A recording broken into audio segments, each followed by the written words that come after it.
நன்றி என்பது பல ஹீரோக்கள்கிட்ட இல்லை. தன்னை வளர்த்து விட்ட இயக்குனரையும் தயாரிப்பாளரையும் கவனிக்காமலே இருக்கிற ஒரு நன்றி கட்ட சினிமா. அதாவது நன்றி கட்ட ஹீரோக்கள். நான் யாருன்னு சொல்ல, நன்றி உள்ளவங்களை பாராட்டுறேன், நன்றி இல்லாதவங்களை வருத்தப்படுறேன். இதே நேரத்தில் இது ராயல் பாபு அண்ட் ஆதியுடைய மேதை என்றால ஒரு ஒரு கட்டசி சினிமா உலகம் சார்ந்ததால் நடிகர் விஜய் இதுவரை ஒரு சூப்பர் ஹீரோவாக இருந்து அதிக சம்பளம் வாங்குகிற அந்த நடிகர் புதிதாக ஒரு தலைவராகி இருக்கிறார். தமிழக வெற்றி கழகம் துவங்கி இருக்கிறார். தமிழ் திரை உலகம் சார்பில் அவரை எல்லா சார்பிலும் வாழ்த்துகிறேன். வெற்றி பெற வேண்டும் இல்லை முதலமைச்சராக வேண்டும் என்ற எண்ணத்தோடு ஆரம்பித்தால் அதற்கென்ன சில வழிகள் இருக்கிறது. கட்சி ஆரம்பிச்சிட்டவங்கெல்லாம் காணாம போன்று பார்க்கிறோம். ஆனால் வெற்றி பெற வேண்டும் என்றால் புரட்சி தலைவர் முதலமைச்சர் ஆயிட்டாரு அப்படின்னா அவர் அடிச்சுவடை கூட தொடுவதற்கு இந்த யாரும் இல்லை. அவர் எப்படி இருந்தார்? காங்கிரஸில் இருந்தார் முதல்ல, பிறகு திமுக வந்தார். திமுகவில் உழைத்தார், மக்களை சந்தித்தார், இறங்கி கிராமெல்லாம் போனார், மக்களோடு மக்களாக வாழ்ந்தார். அண்ணா சொன்னார், ஒரு கனி என் மடியிலே விழுந்தது, அதை என் இதயத்திலே வைத்துக் கொண்டேதான், அதுதான் இதய கனி எம்ஜிஆர் என்றார். ஆக அந்த அளவுக்கு எம்ஜிஆர் தன்னுடைய வருவாயை வாழ்வை ஏழை மக்களுக்காக அர்ப்பணித்தார். காரணம், அவர் சிறு வயதிலே சாப்பாட்டுக்கும் கஷ்டப்பட்டார். அந்த கஷ்டம் ஏழைகள் படக்கூடாது என்று அவர் பாடுபட்டார். நான் தம்பி விஜய்க்கு சொல்லுவேன், நீங்கள் வெற்றி பெற வேண்டும். ஆனால் எம்ஜிஆர் செய்ததிலே ஒரு 15% அல்ல 20% தொண்டு செய்யுங்கள், இறங்கி வாருங்கள், மக்களோடு பழகுங்கள். மேடையில் இருந்து கொண்டு புஷி ஆனந்தை அறிக்கை விட சொன்னால் மக்கள் ஏற்றுக்கொள்ள மாட்டார்கள். இனிமேல் அப்படி இருக்கக்கூடாது. இறங்கி வர நல்லதுக்காக தான் சொல்கிறேன். ஆரம்பிச்சிட்டார். அதனால் நம்பில் ஒருவர். அதுக்கு முன்னால் ஒரு கட்டிய கோட்டையாக திமுக இருக்கு. இன்னைக்கு தாய்மார்களுக்கெல்லாம் ஏராளமாக நல உதவிகள் பண்ணிட்டு இருக்கார், நல்ல காரியம் பண்ணியிருக்கார். தொழில் அதிபர்களை ஈர்ப்பதற்காக முதலீட்டு இருக்க பிரான்ஸில் இருக்கார். இப்போ கோவாவில் இது துபாய் போனார். அப்படி ஒரு முதலமைச்சர் இருக்கார். அதிமுகன்னு ஒரு கட்சியும் சிறப்பாக நடத்தினார்கள். யாரையும் குறை சொல்ல முடியாது. பாரதிய ஜனதா என்று வளர துடிக்கிறது. அருமை சகோதரர் திருமாவளவன் ஒரு நல்ல தலைவர், வைகோ, சீமான், கம்யூனிஸ்டுகள் அற்புதமான கட்சிகள், காங்கிரஸ், இவ்வளோ கட்சிகள் இருக்கு. நீண்ட நெடுங்கால வரலாறு படுத்த கட்சி. இதுக்கிடையில் விஜய் ஆரம்பிச்சிருக்கீங்க, தப்பில்லை.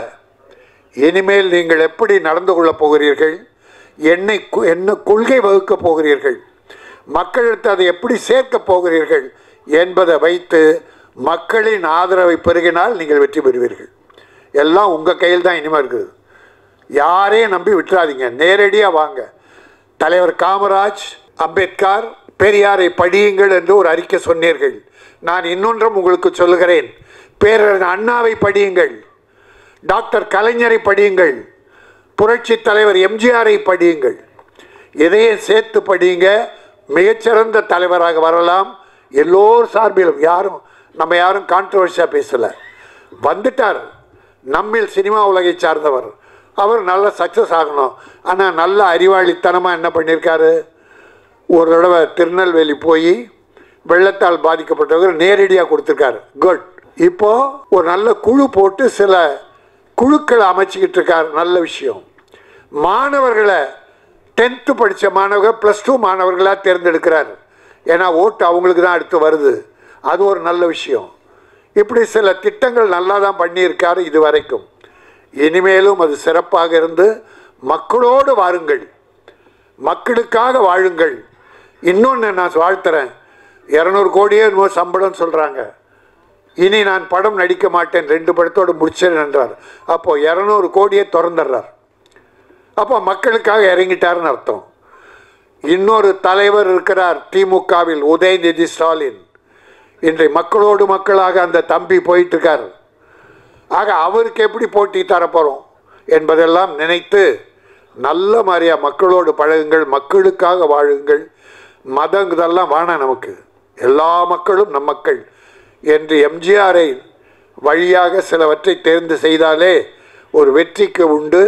இன்னும் நல்ல விஷயம், 24ல் போட்டி கிடையாதுன்ட்டார், 26ல். அப்போ பயிற்சி உங்கள் தொண்டர்களுக்கு கம்யூனிஸ்டுக்காரங்க மாதிரி பயிற்சி கொடுங்க. கள்ள ஓட்டு போடுறதுக்கு ஒரு பெரிய பயிற்சி வேணும் சார்.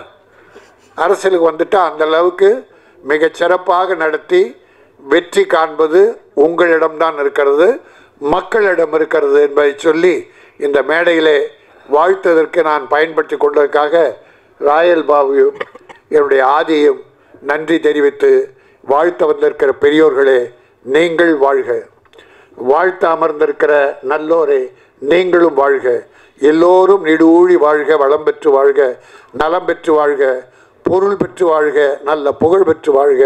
நன்றி, வணக்கம். இந்த படம் நினைவெல்லாம் நீடா மிகப்பெரிய வெற்றி பெற்று ஆதிக்கும் ப்ரொடியூசருக்கும் பெரிய வாழ்க்கை தர வேண்டும். நடித்த கலைஞர்கள், தொழில்நுட்ப கலைஞர்கள் அத்தனை பேரையும் வாழ வைக்க வேண்டும் என கூறி விடைபெறுகிறேன். நன்றி, வணக்கம். ராஜன் சார் பேசினார், குழம்பிருச்சு நம்மளுக்கு. எனக்கு மட்டும் இல்லை, மீடியாக்கெல்லாம் பெரிய குழப்பமாக போயிருக்கோம், என்ன சொல்ல வர்றாரு அப்படின்ட்டு. விக்ரம் சார் படம் ஒன்று வானத்தை போல், அதில் எல்லோரும் நல்லவங்களாக இருப்பாங்க. ஹீரோ ரொம்ப தங்கம், ஹீரோயின் அதை விட தங்கம், தம்பிங்க முத்து, சின்ன தம்பி வைரம், எல்லோரும் நல்லவங்களாக இருப்பாங்க. ஒருத்தன் கூட கெட்டவனாக இருக்காது, கெட்டவனாக இருக்க மாட்டான். அது மாதிரி தமிழ்நாடு எல்லா தலைவரும் சொல்கிறாரு எல்லோரும் நல்லவங்களாம், நம்ம நம்பணும். நீங்கள் சொன்னீங்க சினிமா சார்பிலேருந்து விஜய் சார் போகிறாரு, வாழ்த்துங்க, அவருக்காக ட்வீட் பண்ணீங்க. எம்ஜிஆர் மாதிரி நீங்கள் வாங்கினீங்க, சந்தோஷமாக இருந்துச்சு. அப்போ ஒரு லிஸ்ட்டு போட்டிங்க பாருங்கள். ஆமாம், நீங்களோட இழுத்து விட்டா அப்புறம் நான் எங்கே இல்லை நீங்கள் எல்லாரையும் சொன்னீங்க, எங்களை சொல்லலை. அப்போ நாங்கள் யார் இப்போது? அவர் நல்லவரா, இவர் நல்லவரா, இவர் வந்து தானே தலைவனா, இவர் தங்க தலைவனா சொன்னால் எங்களை குழப்பாமல், பத்திரிகைகளை குழப்பாமல் சொன்னால் தான் கண்டென்ட். இப்போ என்ன எழுதுவாங்க, யாரை பற்றி எழுதுவாங்க அவங்க? நான் தான் இப்போ தெளிவாக பேசிக்கிருக்கேன். அதனால் இங்கே ஏகப்பட்ட தலைவர்கள் சரியான தலைவர்கள் இல்லை. நான் சொல்கிறேன், ஓப்பனாக சொல்கிறேன், விஜய் சார் சரியான தலைவராக வர வேண்டும், எதிராக இருப்போம். அப்புறம் நான் சொல்லணும்ல, இவர் சொல்லுவாரா சினிமாவில் நன்றியே இல்லையும் போகிறான், அவன் நன்றியோட பேசினா 2 பண்ணிட்டு சொல்லணும்ல, கிண்டல் பண்ணக்கூடாதுல. நான் என்றைக்கும் விஜயோட விசுவாசி, பெரிய தலைவராக வரணும். ராஜன் சாருக்கு ஒரு ஆப்பு. ஓகே.